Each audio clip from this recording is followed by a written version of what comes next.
नमस्कार दोस्तों, मैं नितिन शर्मा यूट्यूब के स्टोरी टर्मिनल चैनल में आज बात करने जा रहा हूं बंगाल के उस चित्ते की जिसने 10 साल से बंगाल की सत्ता पर काबिज शेरनी को सीधी ललकार दी है। हम बात कर रहे हैं उस शख्स की जिसने उस नारी शक्ति को सीधी चुनौती दी है जिसकी बंगाल में तूती बोलती है। तो दोस्तों, आज हम बात करने जा रहे हैं बंगाल में बीजेपी के हुक्म के इक्के और ममता दीदी के सामने नंदीग्राम सीट से चुनाव लड़ रहे शुभेंदु अधिकारी की। तो दोस्तों, बात है 15 दिसंबर 1970 की, जब पश्चिम बंगाल के पूर्व मेदिनीपुर जिले के कुरकुली गांव में ब्राह्मण परिवार में श्री शिशिर कुमार अधिकारी और श्रीमती गायत्री अधिकारी के एक पुत्र का जन्म हुआ जिसका नाम शुभेंदु अधिकारी रखा। शुभेंदु अधिकारी के 3 भाई और एक बहन है, जिसमें इनके 2 भाई दिव्येंदु और सोमेंदु अधिकारी तो राजनेता भी है। तो दोस्तों, शुभेंदु अधिकारी का जन्म उच्च मध्यम वर्गीय परिवार में हुआ, इसलिए इनको आर्थिक कठिनाइयों का सामना नहीं करना पड़ा और जिंदगी में इतने उतार चढ़ाव नहीं देखने पड़े। इनकी प्राथमिक शिक्षा गांव में ही हुई। इसके बाद प्रभात कुमार कोटाई विश्वविद्यालय से अपनी स्नातक शिक्षा प्राप्त की और रविंद्र भारती यूनिवर्सिटी से एमए की शिक्षा प्राप्त की।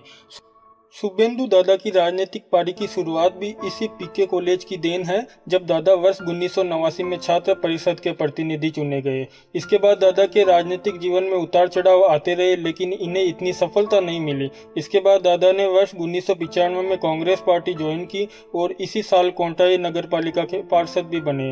वर्ष 1998 में दादा ने कांग्रेस पार्टी छोड़ दी और जब ममता दीदी ने टीएमसी नई पार्टी बनाई तब वे टीएमसी के सदस्य बन गए, लेकिन टीएमसी में अभी उनका कद सामान्य ही था। वर्ष 2006 दादा के लिए अच्छा साल आया जब दादा कंठी दक्षिण से पश्चिम बंगाल विधानसभा के सदस्य के रूप में निर्वाचित किया गया और दादा पहली बार विधायक बने। शुभेंदु अधिकारी बड़े बड़े नेताओं और पूरे देश के नजर में तब आए जब उन्होंने 2007 में नंदीग्राम में भूमि अधिग्रहण का विद्रोह बड़े जोर शोर से किया। उन्होंने भूमि उच्छेद प्रतिरोध कमेटी का नेतृत्व भी किया और इस विद्रोह आंदोलन को जनता का खूब समर्थन प्राप्त हुआ। इस आंदोलन में पुलिस द्वारा प्रदर्शनकारियों पर की गई गोलीबारी में कई लोगों की मौत के बाद आंदोलन और उग्र हो गया। इसके बाद तत्कालीन वाम मोर्चा सरकार को झुकना पड़ा। नंदीग्राम और हुगली के सिंगूर में हुए आंदोलन तृणमूल कांग्रेस को बंगाल में पकड़ और मजबूत करने का मौका दिया। इसी आंदोलन की वजह से दादा भी बहुत सुर्खियों में आए। जब वह सुर्खियों में आए तो पार्टी के बड़े बड़े नेताओं की नजर उन पर पड़ी तो उन्हें कई महत्वपूर्ण कार्यभार सौंपे गए। उन्हें पुरुलिया, बांकुरा और मेदिनीपुर जैसे जिले का कार्यभार टीएमसी ने दिया और उन्होंने अच्छा कार्य किया और इन जिलों में पार्टी के आधार को मजबूत बनाया। अब दादा का टीएमसी में कद धीरे धीरे बढ़ रहा था। इसके बाद वर्ष 2009 आया और दादा को लोकसभा चुनाव में तमलुक संसदीय क्षेत्र से तृणमूल कांग्रेस ने खड़ा किया और उन्हें पूर्ण बहुमत प्राप्त किया। इसी वर्ष उद्योगों के लिए बनी स्थायी समिति के सदस्य के रूप में भी उनकी नियुक्ति की गई। वर्ष 2010 में उन पर माओवादियों से रिश्ते रखने के आरोप भी लगे, लेकिन बाद में ये आरोप भी झूठे ही निकले। इसके बाद वर्ष 2014 में शारदा ग्रुप के घोटालों में भी इनका नाम आया। इस पर अभी जांच जारी है। इसी वर्ष ये दोबारा तमलुक निर्वाचन क्षेत्र से लोकसभा के सांसद बने। इस प्रकार दादा का कद अब टीएमसी में प्रमुख नेताओं में हो गया था। दादा अब दीदी के कंधे से कंधा मिलाकर काम करने लगे और दीदी को भी दादा की अहमियत पता चल गई। तभी दीदी ने दादा को 2016 के विधानसभा चुनाव नंदीग्राम विधानसभा सीट से लड़ने को कहा और दादा ने 28 मई 2016 को विधानसभा चुनाव लड़ने के लिए लोकसभा से इस्तीफा दे दिया और दीदी को बता दिया कि वो दीदी का दाहिना हाथ है। उन्होंने सीपीआई के अब्दुल कबीर शेख को हरा दिया और नंदीग्राम सीट के करीबन 67% से अधिक वोट प्राप्त किए और दादा को इस चुनावी जीत का इनाम भी मिला और दादा को बंगाल सरकार में परिवहन मंत्री भी बनाया गया। वर्ष 2016 में ही कार्मिक लोक शिकायत कानून और न्याय एवं सलाहकार समिति, पेट्रोलियम और प्राकृतिक गैस मंत्रालय पर स्थायी समिति के सदस्य के रूप में विधानसभा के सदस्यों के भारी समर्थन से इनकी नियुक्ति की गई।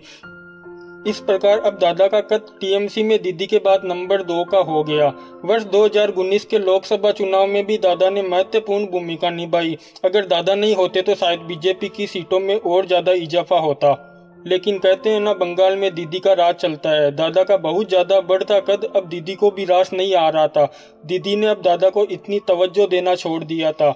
शुभेंदु दादा को अब लगने लगा कि उनकी पार्टी में इतनी सुनवाई नहीं हो रही है। साथ ही शुभेंदु दादा के कई साथी अब बीजेपी में चले गए हैं।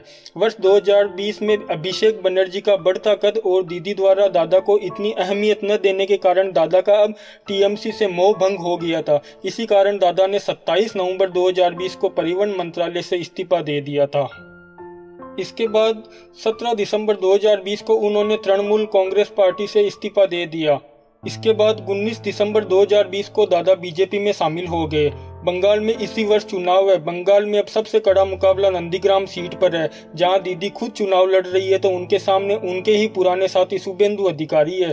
बड़े बड़े दावे हो रहे हैं, आरोप प्रत्यारोप हो रहे हैं। परिणाम क्या होता है ये तो वक्त ही बताएगा कि बीजेपी बंगाल की सत्ता पर पहली बार परचम लहराती है या दीदी फिर से इतिहास दोहराती है। 2 मई 2021 का दिन दादा के लिए बहुत महत्वपूर्ण दिन होगा, क्योंकि उन्होंने सीधे दीदी को ललकारा है। उन्होंने तो यहाँ तक भी कह दिया है कि अगर दीदी को 50,000 से अधिक वोटों से नहीं हराया तो वे चुनाव लड़ना छोड़ देंगे। अगर दादा चुनाव जीतते हैं तो वे बंगाल के मुख्यमंत्री बनने का ओहदा भी रखते हैं। इनके साथ महान राजनीतिज्ञ और पूर्व में मनमोहन सरकार में मंत्री रह चुके इनके पिताजी और भाई भी बीजेपी में शामिल हो चुके हैं। मुकाबला बहुत दिलचस्प हो गया है, टक्कर भी काटे की है। देखो क्या होता है ये तो वक्त ही बताएगा। वैसे हमारा उद्देश्य आपको शुभेंदु अधिकारी के जन्म से लेकर अभी तक जो महत्वपूर्ण किरदार दादा ने निभाए हैं उनके बारे में जानकारी देना है, ना कि किसी पार्टी को सपोर्ट करना है। तो दोस्तों वैसे तो दादा के बारे में हम जितना लिखना चाहे उतना कम ही होगा। अगर दोस्तों ममता दीदी की भी पूरी कहानी आपको सुननी हो तो दीदी की भी पूरी कहानी भी हमारे चैनल पर उपलब्ध है। तो दोस्तों जल्द मिलते हैं एक बार फिर से। नया दिन होगा, नई कहानी होगी, नई शख्सियत होगी और साथ में आप और हम होंगे। जानकारी आपको कैसी लगी हमें जरूर बताएं। साथ ही साथ जानकारी में कोई त्रुटि या कमी हो तो वो भी हमें जरूर बताएं। हम आपके सुझाव पे जरूर अमल करेंगे। आप सबका बहुत बहुत धन्यवाद। जय हिंद, जय भारत।